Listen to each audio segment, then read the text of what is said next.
We're now going to be talking about one of my favorite subjects and one of the reasons I love real estate, and that's called a real estate 1031 exchange. Let me give you an example of how it can contrast to the stock market.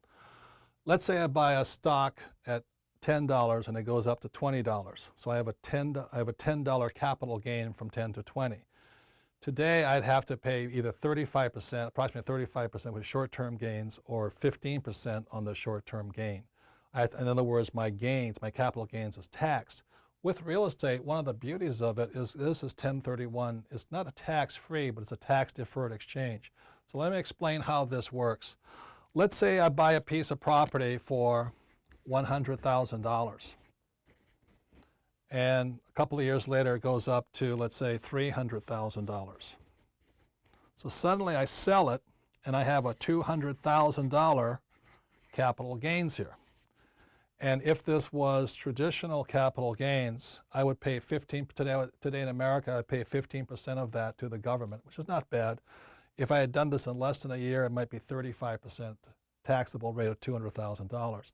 But the beauty of real estate is I can put this money with what's called a qualified, and we used to call them exchange agents. They don't really call that. It goes into this fund, and it's handled by a person who's a specialist in the 1031. The money, this $200,000 capital gains where this whole transaction goes in here, and then I can pull outside of here the $200,000, and I can buy, let's say, another piece of property, let's say $1 million property, using that $200,000 down payment without paying any of the taxes upon my gains over here. So very simply, what a 1031 allows me to do is I can defer my taxes without having to pay them, which means I can get more of my money over time. Eventually, technically, you're supposed to pay the taxes on it, but most people don't. They just keep pushing it forward until they don't need the money anymore. So one of the powers of real estate is in America called the 1031 exchange.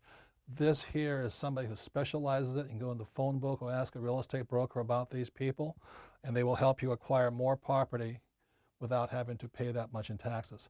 And so that's one of the advantages of real estate over paper assets such as stocks, bonds, and mutual funds. You can actually sell but not have to pay the taxes immediately.